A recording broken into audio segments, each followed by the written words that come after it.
жағдайларда біз әйел адамдарына қолдау көрсетуіміз керек. Өйткені әйел адамның мойнына жүктелген жұмыс өте көп.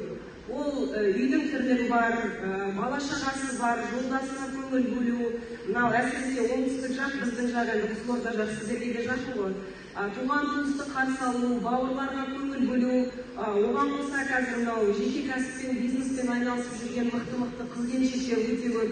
Сол себепті бізде партияға қосылып, Алла қаласа енді парламентке біз болсын, басқа да өкілдеріміз болсын өтіп жатса, соны бір үлкен деңгейде қарастыру, кішкене көмек көрсету деген сияқты.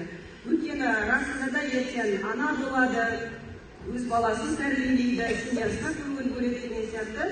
Осы тұрғыдан бастап, осы кезден бастап біз әйел адамдарына көбірек көңіл бөлуіміз керек.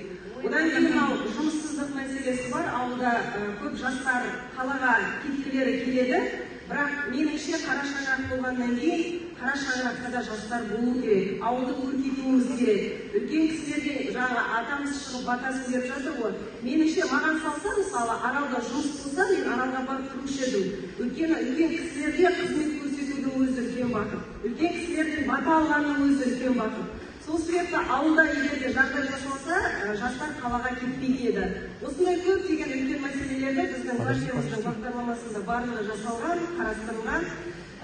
Сондықтан біздің бағдарламамен, біздің жоспармен жақынырақ танысаңыздар да болады.